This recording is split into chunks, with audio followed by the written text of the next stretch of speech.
Welcome back to Things You Don't Know, the show where the obscure becomes unforgettable. Yes, today's story sounds like the setup to a joke or maybe a fairy tale, but it really happened.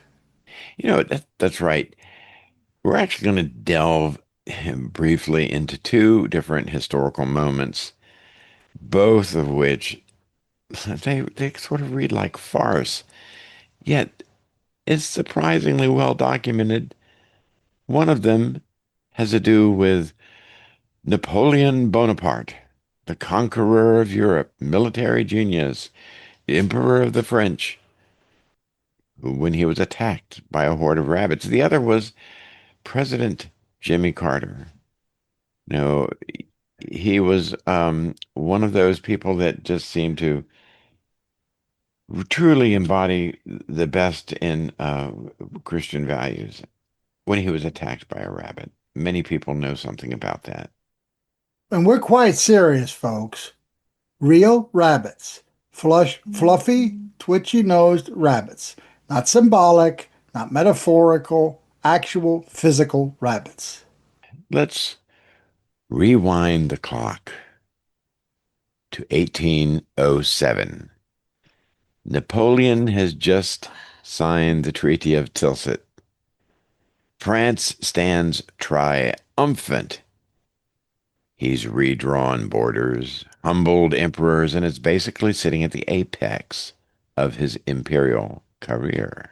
And like many men, drunk on power, overconfident, and also probably drunk on a little wine, he decides it's time for a celebration.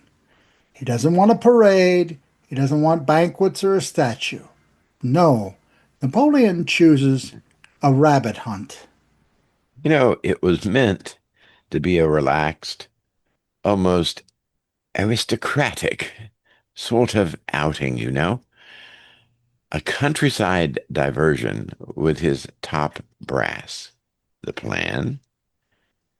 Release some rabbits, enjoy the chase, fire a few shots, and toast to glory. If you haven't figured it out yet, ladies and gentlemen, I'll give you a spoiler. It didn't go that way. I know. Napoleon handed the planning duties to his chief of staff, Alexandre Berthier, a man who could organize a siege, command artillery, and win battles. But rabbits? Not his specialty. Instead of sourcing wild rabbits, the kind that instinctively flee at the sight of humans, Berthier's team opted for efficiency. They bought up hundreds, possibly thousands, of domesticated rabbits from local farms. Now, now listen, farm rabbits aren't exactly used to evading predators.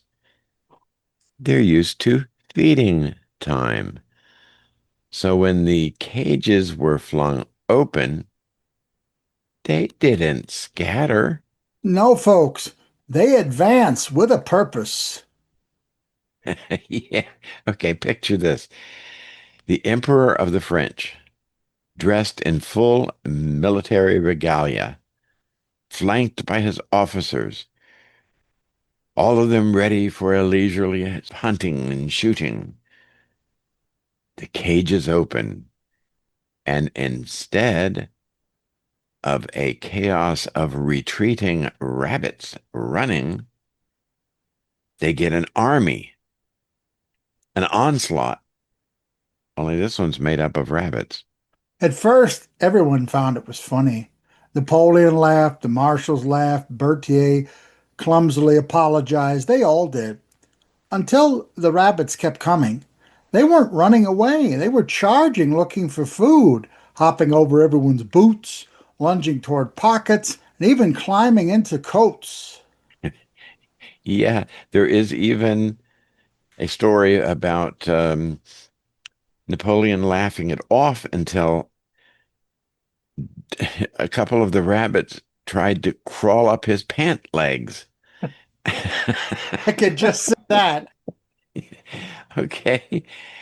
And, like you said, Dr. Denny, here's this horde of, you know, probably, I think the real number is probably somewhere in about 1,500, 1,500 rabbits, something like that. If you can imagine this furry herd, this furry army, and Jeez, suddenly, watership down over here. and suddenly, what was supposed to be a fun hunt s- starts to become a problem. Imagine the scene: panic, generals swinging hats and sabers at tenacious bunnies. Napoleon himself fled the field, swatting at the attackers with his riding crop to little avail. The whole Imperial entourage was routed by these furry, adorable little creatures. Now, these were top leaders. Berthier had conquered, helped Napoleon conquer Spain. These were men that had been with him in Egypt and overthrowing the Directory and the other crazy leaders in the beginning of the French Revolution. But they were overwhelmed by these bunnies.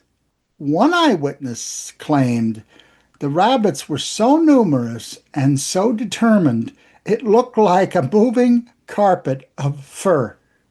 Yeah, it wasn't a hunt.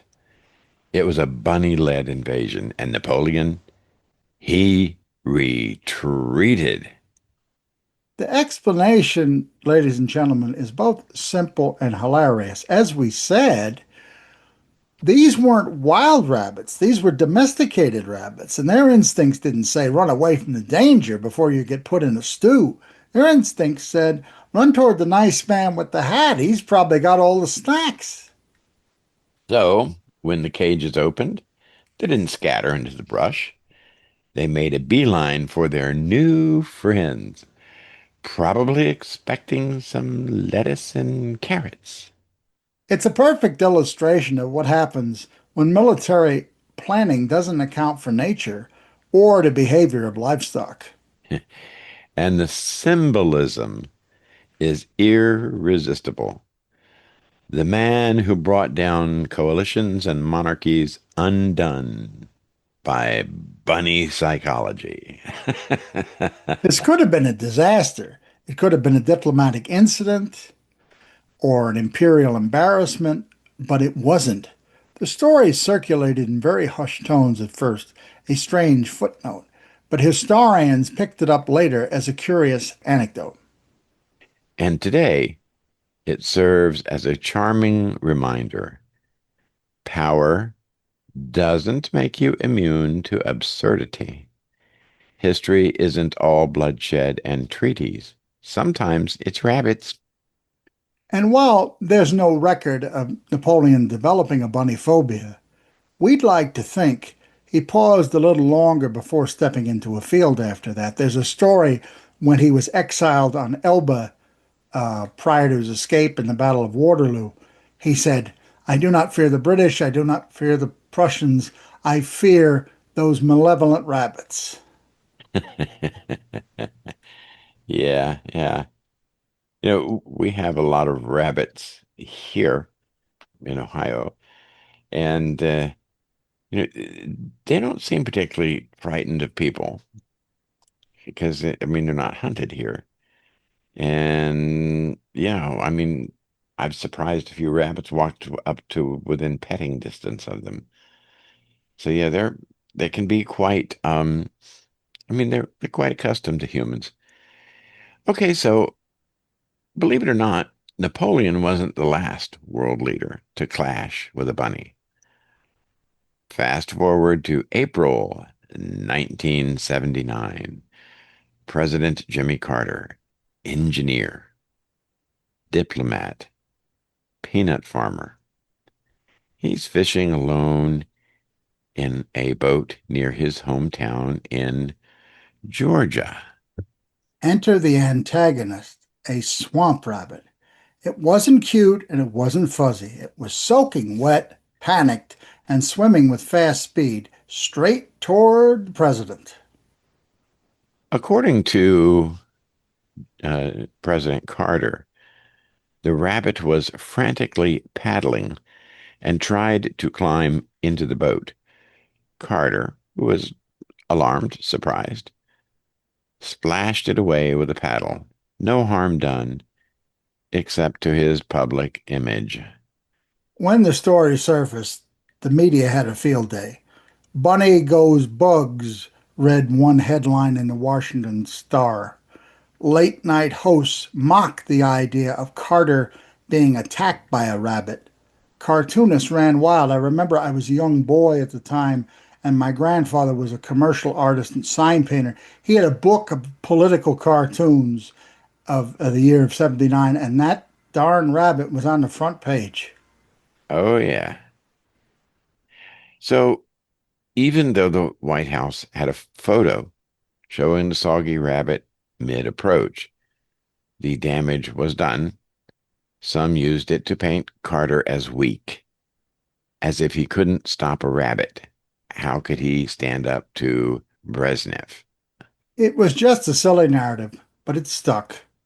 The killer rabbit incident became one of the strangest and most enduring footnotes of Carter's presidency. We have a podcast looking at his entire life I encourage you to check out as well.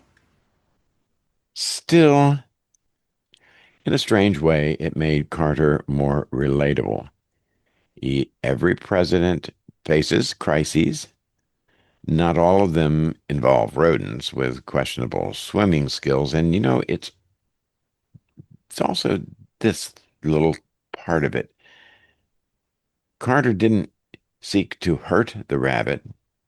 That wasn't his purpose. He was trying to move it away. Why? Because rabbits can become rabid, i.e., have rabies. And in the swamp, that is not that unusual. And it wasn't truly a swamp like in Florida. It was a lake, but the swampy edges of it, I guess, could roughly be described as swamp land. And they did have, from time to time, reports of rabid rabbits. So he knew that he needed to push it away. So, between his own Christian principles, believing in nonviolence, not wanting to hurt an innocent creature, and this legitimate concern about rabies, I think the president figured we better get this creature out of here without killing it if possible. So, much like Napoleon, President Carter learned something many leaders forget. The world doesn't always bow to power. Sometimes it paddles right at you with big ears and wet fur. Yeah. So whether it is 1807 or 1979, the lesson is the same. No matter how mighty the throne or high the office, nature and absurdity have their own agendas. They certainly do, Dr. Weaver, and thank you for reminding us of that. And thank you too, ladies and gentlemen, for joining us for this fluffy but somewhat fierce episode of Things You Don't Know. If you like this tale of rabbits and rulers, hop over to your favorite podcast app, hit subscribe, leave us a like and a comment. And if you're planning a hunting party, maybe check the species and some of their behaviors first. That would sound like a very reasonable methodology. Just very quickly, friends, I remember in in the aftermath of this story, some advertisers put out a picture of quick flavored milks with their logo has a rabbit, and the rabbit was chasing the president through a morass of strawberry flavor. Yeah. All right. Well, this has been Things You Don't Know, and we're hoping you have a great day. Stay curious. Look for the meanings in kind of funny things at times, and maybe every foe doesn't need to be beaten down or killed or assaulted in some way. Sometimes We need to know that we are a cooperative, a worldwide cooperative. Creatures exist here, as do humans. And we're better off trying to work with them in harmony. You're quite correct, Dr. Weaver. Yeah. All right. Well, Dr. Green, let's say goodbye for now. So long, folks.